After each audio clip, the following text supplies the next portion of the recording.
نحمده ونصلي على رسوله الكريم اما بعد۔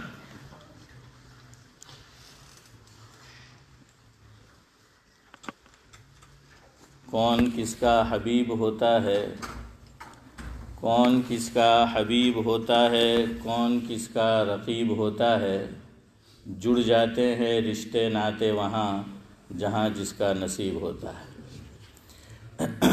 بزرگان محترم، ہم ایک نکاح کی مجلس میں جمع ہے اور میرے کرم فرما اور محسن جاوید بھائی منی ان کی لڑکی کا جو ہے وہ نکاح ہے۔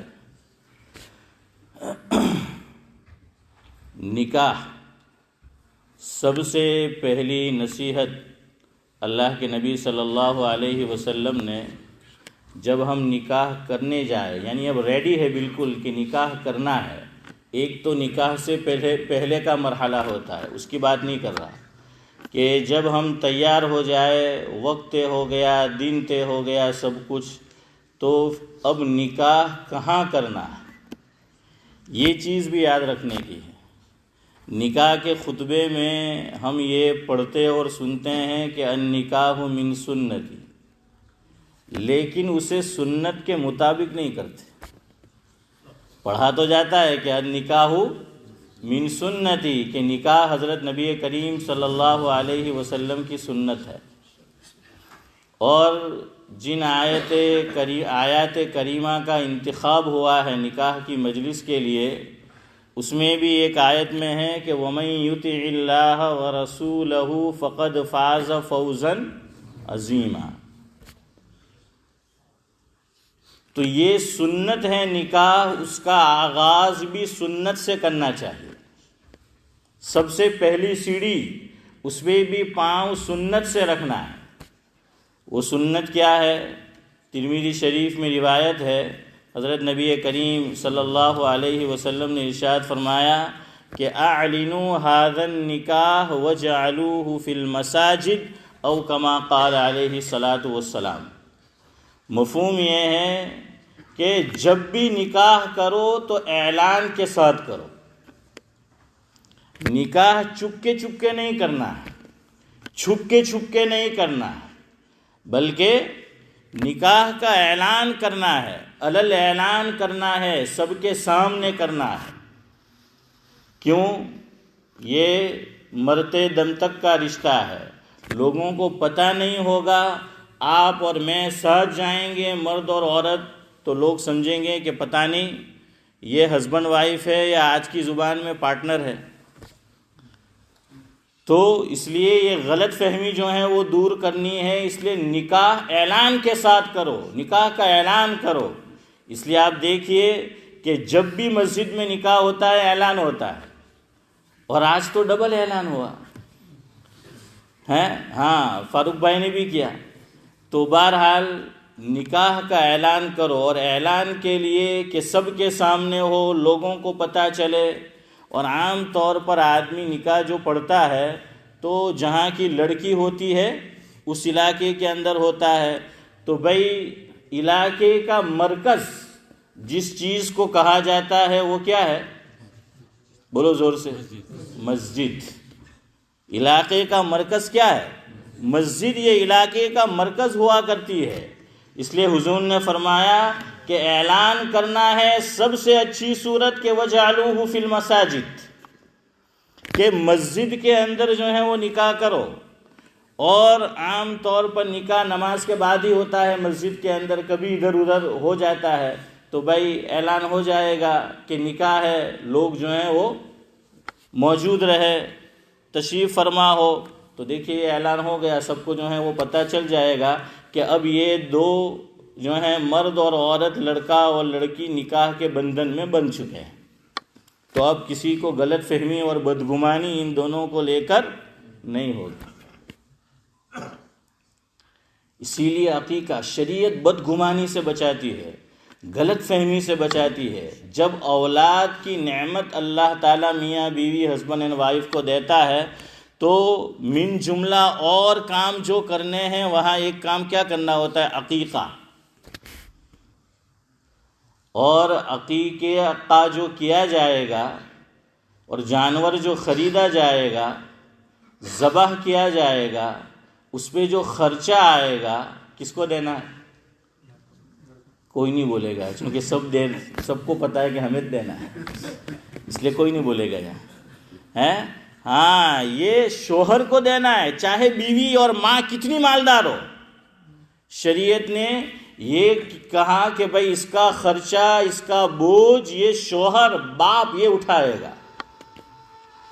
اور کیا کہا کہ عقیقے کا جو گوشت ہو 3 کام کرو: خود کھاؤ، رشتہ داروں کو دو، جان پہچان والے بھی آ گئے اس میں، اور غریبوں کو دو. غریبوں کو دو گے دعا ملے گی، رشتہ داروں کو دو گے پتہ چل جائے گا کہ یہ جو باپ ہے اس نے خرچہ ادا کیا ہے، وہ مانتا ہے اس بات کو کہ بیوی کی کوکھ سے جس نے جنم لیا وہ میرا خون ہے، میری اولاد ہے. یہ شریعت اس کو باور کرانا چاہتی ہے کہ کل جا کر شوہر یہ نہ کہے کہ یہ میرا نطفہ نہیں تھا، اللہ نہ کرے. اس لیے کہا کہ تجھے خرچہ دینا ہے. وہ سمجھے گا کہ یہ میرا بیٹا ہے، میرا خون ہے، میرا نطفہ ہے، تبھی تو دے گا وہ، ہے نا؟ ہاں، تبھی جو ہے وہ دے گا. اور پتہ چل جائے گا رشتہ داروں کو بھی، سب کو، کہ بھئی یہ جو ہے وہ فلاں کی وہ اولاد ہے. تو بدگمانی سے شریعت نے جو ہے وہ بچایا. اس لیے فرمایا کہ نکاح کرو اعلان کے ساتھ کرو، نمبر 1. نمبر 2 فرمایا کہ وَجْعَلُوهُ فِي الْمَسَاجِدِ، کہ نکاح کرو تو مسجد میں کرو. مسجد کے اندر نکاح کرنا یہ سنت ہے، لیکن یہ نکاح مسجد میں کرو جو سنت ہے تو سنت کے مطابق کرو.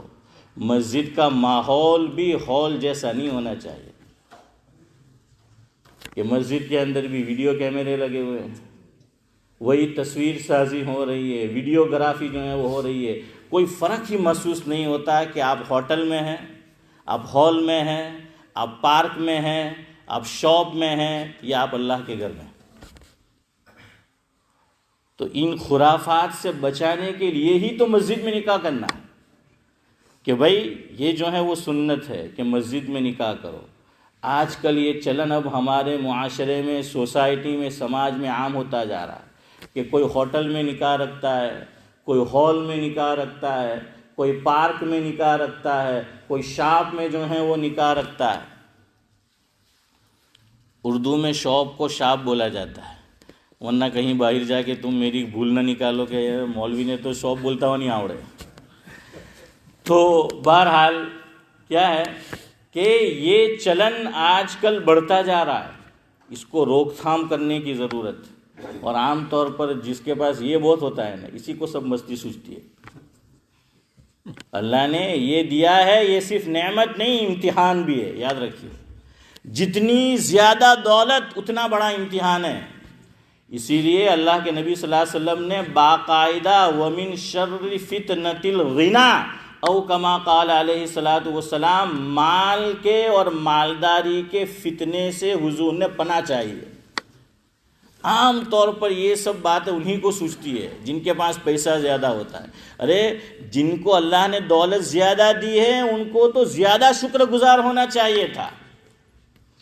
دیکھیے، دینی اعتبار سے سب سے بڑا منصب نبوت ہے. دینی اعتبار سے سب سے بڑا منصب نبوت ہے. اسی لیے اللہ کے نبی صلی اللہ علیہ وسلم بخشے بخشائے تھے، لیکن اتنی عبادت کرتے تھے کہ پاؤں مبارک پر کیا آ جاتا تھا؟ ورم آ جاتا تھا.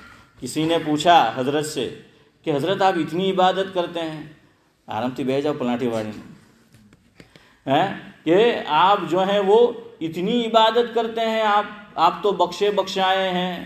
تو حضور نے یہی فلسفہ بتایا، افلا اکون عبدا شکورا، او کما قال علیہ الصلوۃ والسلام، کہ کیا میں اپنے رب کا شکر گزار بندہ نہ بنوں؟ کیوں؟ مجھے ویسی بڑی دولت ملی ہے، مجھے نبی بنایا گیا اور آخری نبی بنایا گیا. یہاں دنیاوی اعتبار سے مال و دولت ایک اللہ کی بڑی نعمت ہے. تو جس کو جتنا زیادہ ملا ہے اس کو تو اللہ کا اتنا شکر گزار ہونا چاہیے. اور شکر گزاری یہ ہے کہ جو مال ملا ہے جو خرچ ہو اللہ کے راستے میں خرچ ہو، اللہ کے نبی نے جیسے بتایا ویسے خرچ ہو۔ تو مالداروں کو تو مسجد میں زیادہ نکاح کرنا چاہیے تھا کہ اللہ نے زیادہ دولت دی ہے۔ اور یہ بھی یاد رکھیے، مالداری آتی ہے نا، اس کا دماغ ٹھکانے نہیں رہتا۔ عام طور پہ مالداری میں فرعونیت ہوتی ہے۔ آپ جا کے کہو کہ یار فلانا دیوس ہے مول صاحب بیان کرے لو مسجد میں نکاح کا، دیکھیں مولوی لوگ تو بولا کرے بدو ہیں، دیکھیں اللہ بے کانا ہمرے آپ ایک تھی خبر وانو بیچارے کر لکھون۔ یہ سب پیسے کی مستی ہے۔ ہاں یاد رکھیو، یہ الفاظ اللہ کو پسند نہیں ہے۔ جو اللہ تمہیں کروڑ پتی بنا سکتا ہے کل روڑ پتی بھی بنا سکتا ہے۔ دنیا میں سینکڑوں مثالیں جو ہیں وہ اس کی موجود ہیں۔ ارے مولوی بتا رہا ہے لیکن کس کی بات بتا رہا ہے وہ دیکھو، مولوی کو نہ دیکھو، وہ بات کس کی بتا رہا ہے وہ دیکھو، کس کی بتا رہا ہے وہ۔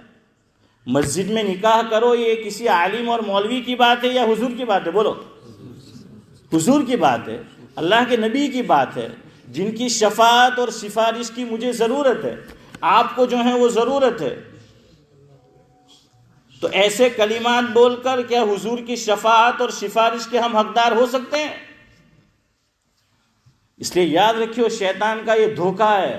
بہت سی مرتبہ ہمارے سامنے ہوتا ہے تو مولوی یوں کہتا ہے، عالم یوں کہتا ہے، نہیں، وہ دیکھو وہ اپنی بات کہہ رہا ہے یا قرآن و سنت کی بات کہہ رہا ہے۔ اور اگر تم نے نشانہ اس کو بنایا، وہ اسے نہیں بنایا، تم نے اللہ کے رسول کو اور اللہ کے دین کو نشانہ بنایا، یاد رکھیے۔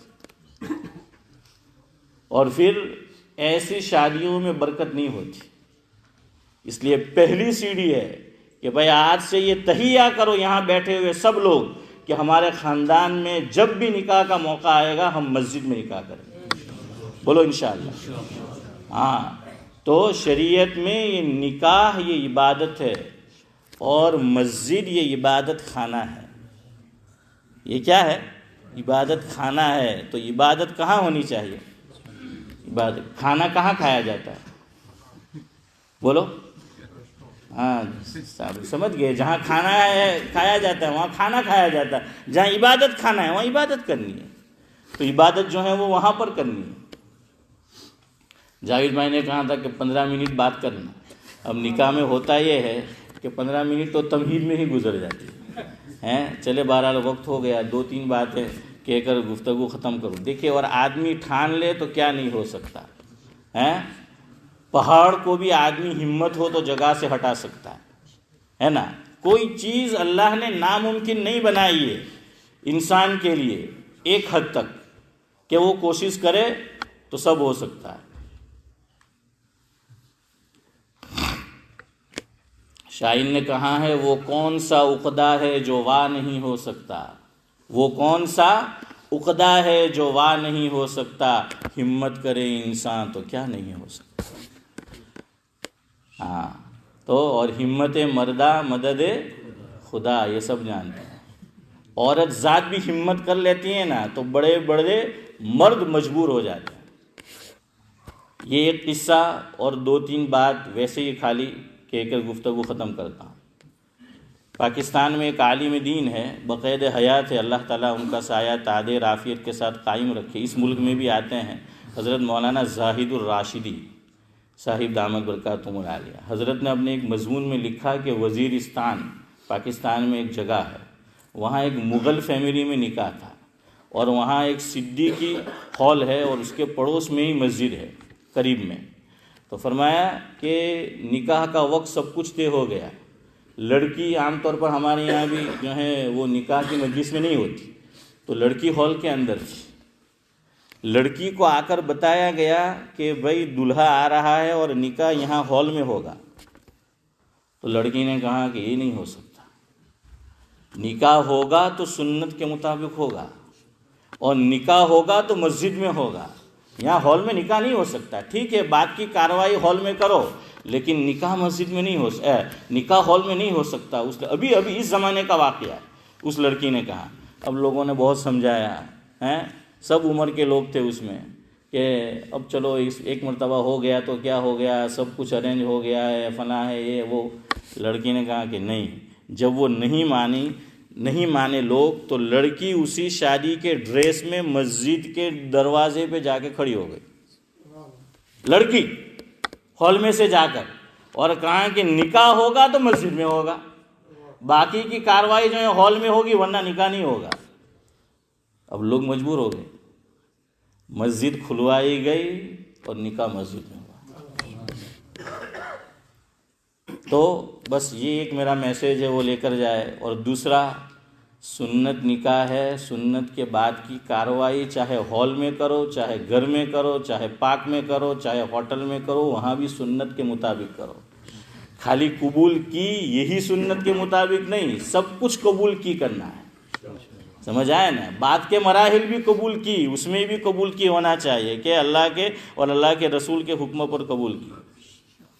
دوسری بات کہ بھائی اب ہسبینڈ وائف جتنے بھی ہے وہ دونوں ہسبینڈ اینڈ وائف ایک دوسرے کو وقت دے۔ آج ہم جتنا موبائل کو وقت دیتے اتنا بیوی کو نہیں دیتے، جتنی بیوی موبائل کو وقت دیتی ہے شوہر کو نہیں دیتی، سمجھ آئے کہ نہیں؟ اور حضور وقت دیتے تھے ساری بیویوں کو، تو وقت دے۔